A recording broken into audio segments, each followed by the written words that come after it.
Hello everyone and welcome back to Let's Play Hearts of Iron 4 Millennium Dawn with me of Biomega and Ukraine. So before we continue with the economic recovery of Ukraine, I just wanted to mention two tidbits that I read today while skimming the news. The first one is just horrifying. The city of Chernihiv, located here, has been under constant shelling today. It has been pretty much most of the residential parts by now are most likely destroyed. The photos that I've seen were unbelievable, and as far as I understand, there is currently no way how civilians can get out of the city, which is probably the worst thing that I can say. I know. So even though I know that these people are not definitely watching this video, I really hope that the civilian casualties will be minimal. There's currently no actual way the Ukrainian government can get into the city, and I just don't understand why Russians are doing this. They're shelling the city, the residential parts, since the early morning, and it's just insane. It's just another city like Mariupol or Melitopol that have suffered untold destruction, and I have a bit of a morbid curiosity in me to see what's going to happen with these cities down the road. Will they be abandoned? Or will they be rebuilt? How long can that take? I have been too young when the war in Yugoslavia was raging to properly follow it. But I know that, for example, the city of Sarajevo has been under a heavy shelling for a number of years. And when I visited it a couple of years ago, they were just finishing the recovery. And that was 2 decades after that? It's just insane. So I wonder how these cities that the Russians are just trying to level will fare. It's just untold destruction and a war crime downright. There's no doubt about it. The thing, because I'm a historian, I know that most of these things will take time to properly analyze and come up. So if you guys are really serious about this, I suggest that you keep checking the Wikipedia articles and the books and everything, because the narrative is gonna keep changing. The numbers are gonna get much more accurate, and it's gonna be really interesting to see this play out in the upcoming years. I also wanted to mention that the government of Ukraine has estimated today that about 30% of the economy has been paused, I guess, or halted would be the right word, or discontinued due to the war. So Ukraine's just operating on 2/3 right now due to the war, which I was kind of surprised. I would have guessed that it would be a bit more of damage at this point, but I was kind of shocked about this when the COVID epidemic hit Czech Republic, where I live, and the first major lockdown has been in effect. That 95% of the economy kept going, even though that people were locked down at home. I guess that the essential jobs in Ukraine right now, food supplies and stuff like that, are still going, because they have to, even in these unbelievable circumstances. So yeah, I know some of you that are watching this are from Ukraine, so I'm really interested in hearing your stories. I would really want to read what it's like for you. What are your thoughts and how you're living in there right now, because I just can't imagine, even though I see it through the lens of the media and through the phones of my friends. Most of them actually are gone by now. Some were living in Kiev, some were in Lviv, and they moved to Poland, Czech, or Slovakia, so they're safe now. So I wonder, if you're still in Ukraine, let me know in the comments how you're doing, because I'm really interested in hearing your first-hand experience, if you want to talk about it, that is. Anyway, let's get to the game. I'm just going to take a sip of my tea here. I'm really depressed after speaking about this. I just can't imagine. Google those pictures, guys. It's just... You cannot believe it. It's the aerial pictures of Chernihiv. It looks like something from I don't know, Fallout, or it's just unbelievable. Anyway, what we did in the last episode was that we pretty much stabilized the economy. We jump-started it first, meaning that we now have, 6 factories running? Yeah, 6 cement factories running around the clock. We changed the plan for the economy by incorporating some military factories in the mix. And we started the production of the command equipment. And now we just have to continue with it, which is going to be interesting. We're going to go through the lessons of Tuzla conflict. And I'd like you to see the way the interest rate is going to keep dropping. Hopefully it's going to keep dropping as we are going to chug along. Now, I checked that in the beginning, you start with about 3% interest rate. So we more than doubled the interest rate. And if it can go down, we're going to do well. So let me just check if we are doing something with... Okay, so we have the support campaigns running. Yeah, stability is 79%. So we're almost at 80. I don't think there's anything that will boost our stability at this point. We could go with these things later on, but they all cost money. So we need to be careful with them. I could throw them in the mix, but I really need to start repaying the debt. We need to get to at least 450 billion in debt before we start any major investments. Not to mention that all of these, I'm pretty sure, still cost. Yeah, it's a good touch, that you need to do something or pay something to get something. That is very rare in Hearts of Iron games where you mostly get everything for free. So I like that they are trying to incorporate things like those. Okay, the support campaigns will be done soon.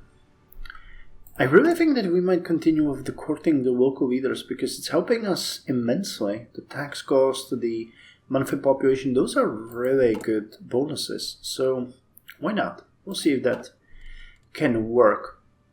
Though we are also still a bit too high on the corruption. It might not seem like that, but that 1% is going to do a lot, and we're going to drop... Wow, we're going to drop the entire penalty for military industry output in the next step. So I might just do that. I'm wondering if someone is going to suggest that I should have boosted the economy, because I think I should, but... Yeah, the construction speed would be better, the stability would be better. But you can lose this if you invest in it, and it's not a small investment. You can lose it, and that's something that I'm just not ready to do.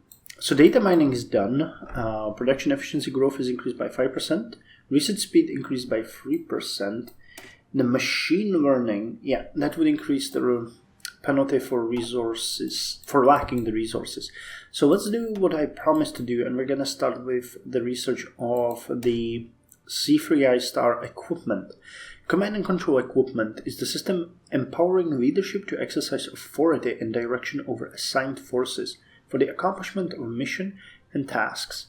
Efficient command and control leads to greater organization and morale. C3I Star, command, control, communication, intelligence, surveillance, target acquisition, and reconnaissance is the third generation of the C2 equipment. I actually have to check what's in there. I'm pretty sure that it's like radio and communication stuff. But I never really investigated that, so that might be interesting. We're going to phase out the C3 and just start on the C3I Star. Though 2,301.3, yeah, we're looking at like three years at least until we get that done. Yeah, and I'm pretty sure that this missing these kinds of systems is gonna bite us in the rear down the line somewhere anyway. Okay, so anything I can do here? Nope, these are gone. Will they come back? Who knows? I might just go ahead and throw this political power at the corruption then. Okay, repay the debt. $1 billion, okay, 480.68. How does this work? I know that the money keeps jumping up and down. Are we... Because I don't think we had this much. Are we repaying it? Okay, foreigners killed by jihadis in Afghanistan. Tajikistan, Kyrgyzstan, okay.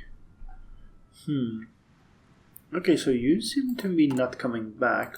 So let's do this and actually lower the corruption here. So we're gonna get extra tax revenue, we're gonna get extra military output, and increased reset speed. So that's 1.46 and 13.17. Slight corruption.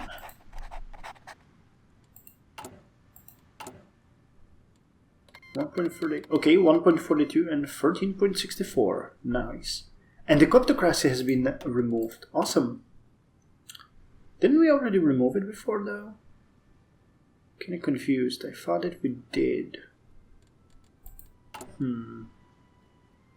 Okay, now the court local leaders is back. But it costs money, so... The farmer's opinion is 60 now. 65. I really wish I could increase the opinion of the bankers. Okay, and I think we can get an air doctrine, can't we? Oh, we can't. There is no bonus here. Is there aircrew? Helicopter cavalry. Reset speed, design cost. Air advisor cost. Strategic bombers. Oh, okay. The war on Iraq started now. Well, that's actually some time. I thought that you would be done by this by now, but no. I actually thought about it that it did not start. That maybe I completely missed it. So President Al Gore delivered a live address shortly after explosions rocketed the Iraqi capital. Explosions rocked. It's not T, rocked. So President Al Gore delivered a live address shortly after explosions rocked the Iraqi capital, Baghdad, signaling the launch of Operation Iraqi Freedom. The US Saudi campaign aims at ridding Iraq of its dictator Saddam Hussein and limiting its ability to store, develop, and deploy its stockpile of weapons of mass destruction that were proven to never exist. The strike comes just days after Iraqi President Saddam Hussein defied a 48-hour deadline to leave the country. In response to the military invasion, the Republic of Iraq radio of Baghdad said that the evil ones, the enemies of God, the homeland and humanity, have committed the stupid aggression against our homeland and people. Meanwhile, US military sources have said that 5 key members of the Iraqi regime, including Saddam Hussein, were targeted in their first attacks. Okay, well, it's a long way to Tipperary, and it's a long way to Baghdad. Okay, it's Babylon.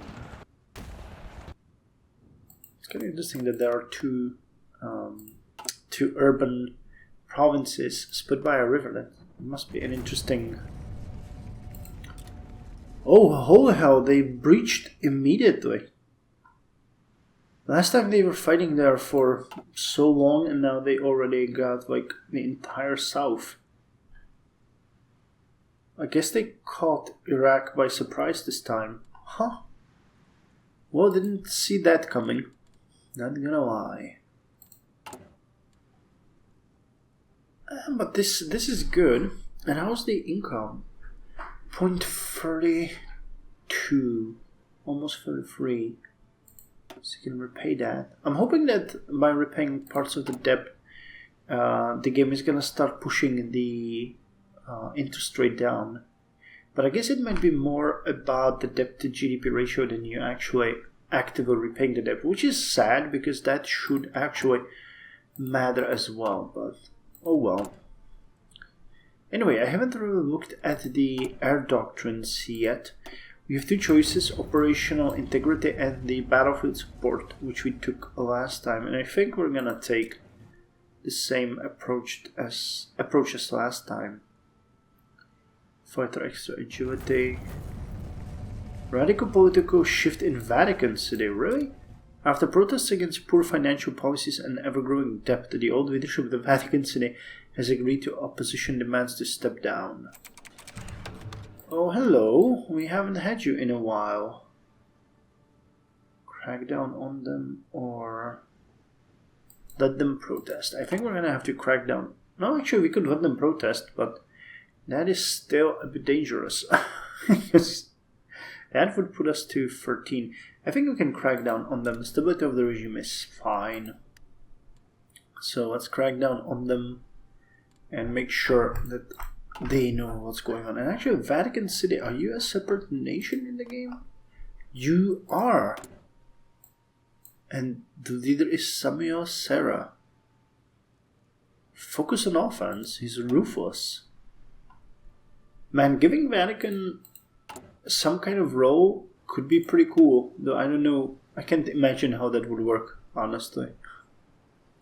But just the idea makes me laugh inside because, like, finding a way for Vatican City to be sort of relevant in today's world, well, they do control millions, so I can imagine through focuses they could just, shift Poland or some other places. Okay. China joins the World Trade Organization and Iraq was puppeted already. So lessons from Tuzla conflict have been done by us. Just as a refresher, Tuzla conflict occurred in the early 2000s over a small strip of islands between the Crimea and an island in the Strait of Kerch. Ultimately, the Ukrainian people lost the de jure land and it is now effectively Russian. So the Tuzla island was located here, and today a bridge that's connecting Crimea to Russia is located there. Okay, so we can go with Ukroboronprom, which would give us... Okay, let's do that one first. I don't think they did. The defensive preparations might also be good, but no, let's go with Ukroboronprom. And we can now take these cheaper. And I want this organization. I don't really like the planning speed bonuses. That seems irrelevant to a high degree. This is militia and motorized militia. I don't care about that. I guess we'll go with you. Planning speed and then the organization bonus. And then what's here? All frontline battalions, extra recovery, all infantry. Okay, so I like this. So what did we get? So asymmetrical swarming. Much like swarming in the conventional sense, this method seeks to utilize only the tools of the unconventional, such as insurgency, IED emplacement, and guerrilla warfare, but on the scale of massive conventional attack, mutually exclusive of networked swarming tactics. What does that one say? Networked swarming warfare is the practice of attacking the enemy by flexible utilization of assembly and dispersion. It provides us with a networked form of operations which allows that dispersed combat unit on the battlefield can rapidly form operational swarms which center on objectives according to the requirements of the battlefield environment. Mutually exclusive of asymmetrical swarming. So asymmetrical swarming it is. And then I kind of like that it goes down to 40. I don't think that's correct. It should be 45, but who am I to look? I gifted the horse into the mouth. And they captured Saddam. Ladies and gentlemen, we got him. He will face the justice he denied to millions. Well, bold statement. So let's actually court the leaders first and then deal with the support campaigns, because I feel like our stability keeps dropping actually. So boosting it, it's not such a great idea. And yeah, we can get the battlefield support. JSEAD. Joint suppression of enemy air defense operations are military actions to suppress enemy air defenses. Tactics for coordinated suppression or destruction of SAM and AAA sites enable aviators to conduct their air support missions with reduced risks, mutually exclusive of offensive combat arms focus. Oh wow. Polynesia, declared war in Polynesia. Let's look at that soon. But we're going with the NATO doctrine, so let's do that. Financial collapse leads to conflict in Polynesia. After protests against poor financial policies and ever-growing debt, Polynesian leader Tupua Mauliu ordered military to disperse and arrest a group of protesters attempting to breach parliament. Several people were killed in the dispersal, and it wasn't long before several army units had joined the protesters opposing the violent methods of Tupua Mauliu. Before things could calm down, there were reports of battles taking place between forces loyal to the government and those of the opposition. It seems the citizens of Polynesia will have to add civil war to their list of worries. Damn, Polynesia is somewhere here. No, those are Marshall Islands. I'm not gonna lie, I am a bit iffy always on where Polynesia is, so let's look at that. It's these island nations, Polynesia here. Oh yeah, I was looking right at it. Okay. That's American Samoa, and that's also Samoa. What? Oh yeah, Polynesia and state owner Polynesia. So where's the other one though? Ah, okay. Yeah, so I was looking correctly. So this is Polynesia, and this is Polynesia. Okay, so how are you guys going to fight each other? So this is Socialist Democrat. The debt is 49.99 billion in debt. They have interest rate of 7.9%. And you have no debt. Okay, so you're the guys who raised against them. Interesting. So I guess they can't really repay the debt. It's just going insanely high. For them anyway. Yeah, there are almost 0.1 billion in debt. Considering that's a one province minor, I'm pretty sure that's crushing debt for them. Damn. Financial responsibility is important, guys. Just never forget about it. Don't get yourself in trouble. Okay, we're almost done with the guns. That is actually amazing news. It's 2004. After we finish the C3I Star equipment, I'm gonna have to start with the guns. The research with the small arms. But considering this, we might be looking at the next reform of our forces. Now, okay, I think this is worth mentioning. You guys actually mentioned that a couple of times, that we should... Well, let me go with this a bit differently, or go about this a bit differently. Now, there is something called combat width in the game. I'm well aware of how it worked, and it has been changed in the latest DLC, and now it is, in this mod at least, based on each of the provinces. So if you fight in this province, it might be different than if you fight in this province and in this province. So each of the provinces has their own combat width, allowing units of various sizes to fight in them. Now, I know about that. On the other hand, I still need some template to work with so that I know, for example, during the war, how wide my units are in combat. So I'm still going to stick to the 4-day, just for simplicity's sake. We might actually go to like 41 if we feel like it, but again, it's mostly for, you know, the operational capability. The standardization of the units is a core principle of every single army that I know of. Okay, and what did we finish? Construction. Okay, so we could go with the second excavation. Or I could actually boost railway construction speed. Haha, I never thought about that. How would it take if we went with this one? 333 days. 353 days. And 20. Actually, we might, you know what? We might just start with it immediately. Let's start with the weapons at this point. And the inorganic fiber fabrication is also finished.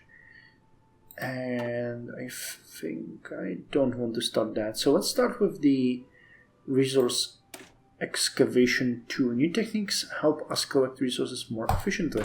Well, that's good for us. But this actually means that we will be... Yeah, we're gonna store a couple in stockpile, a couple hundred, and then we can start upgrading the weapons. Awesome. And we need a bit more experience here to get the next doctrine, and then I can look into reforming our main military unit. Okay, so we're getting nice and cozy with the budget, so let's keep it running and let's court local leaders. That is important. So let's look at what we want here. Now, considering we want 40, and this is our basic infantry unit. So 22, I want them to have an AA, self-propelled artillery. They could have... I mean, they could have a tank company. We do have a lot of tanks. Engineers and engineering company. And they don't have any recon. So I might just put infantry there like this. And then put 2 recon units to that. That would make them really nice. That would give them a really nice defense. And soft attack. Plus the 25% we're going to have on home grounds.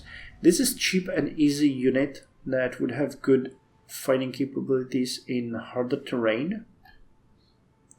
And also definitely good defense in urban.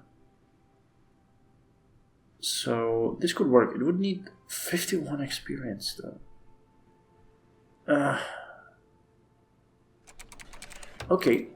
And stock market boom. That sounds promising. Okay, so I'm looking like something like this for the Precordonese again. The Ukrainian stock market is booming. The Ukrainian people are trading stocks like they are shopping for food. Keep up the boom. Replace a stable growth with fast growth. Extra stability and construction speed. But we need to inject additional liquidity into the market. 5 billion. On the other hand, international bankers change their opinion by 10. Or the market will continue as normal without intervention. So basically spending 5 billion for the bankers to like me more.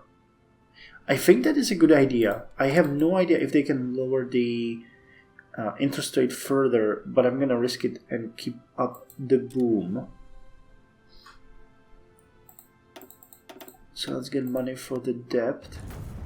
And look at that, we're getting over 500 million every week. That is awesome. A new path for Myanmar.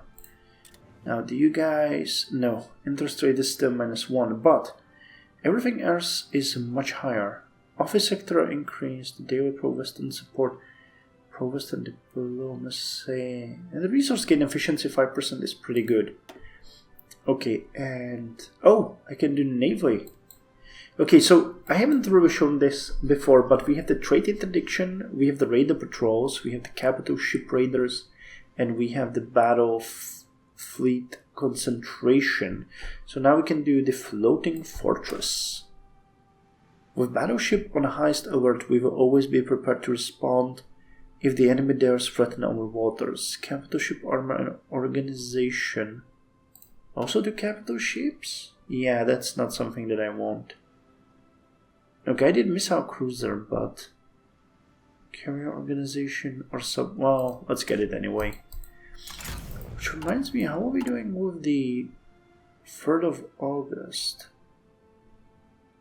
Oh, I actually wanted to build just 1. Did we finish already some? Oh wow, we already finished 4. Damn, I had no idea. Okay, 1 frigate, 10 corvettes.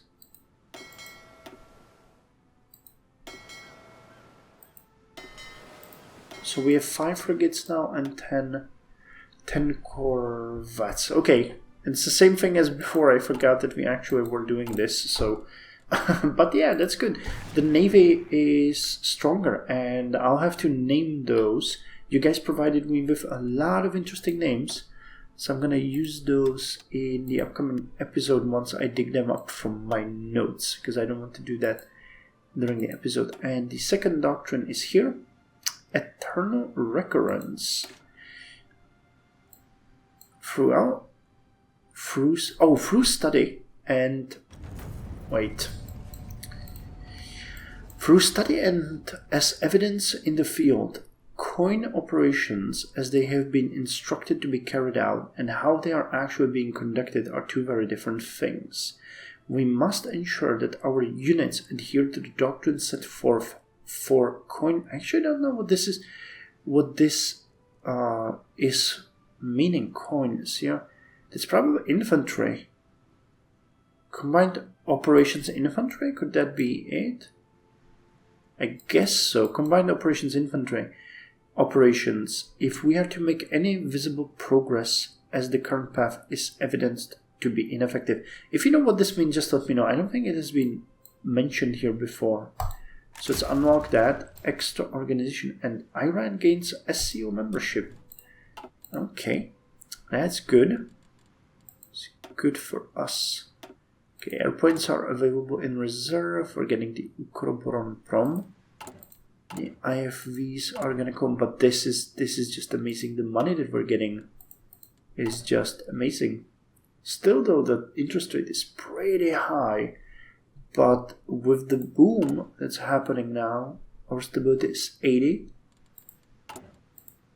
Have we managed? No, still 6.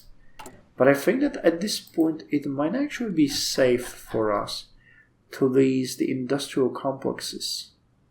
So let's do that. That will make it so that we are getting only 0.3, but yes, we have 8 factories running right now.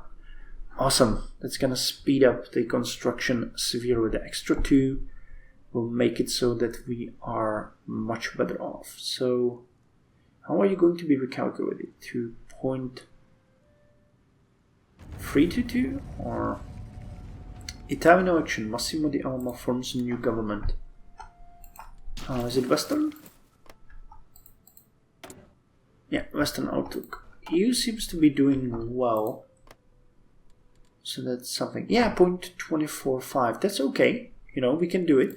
But for the fact that we can boost the economy now and that we can still be in positive numbers is just amazing. I really, really, really like that. Though we should start saving some of this. No, we don't need to. We don't need to. We can just borrow more money if it ever comes down to it. Okay, almost 2 command equipment per day. That's great.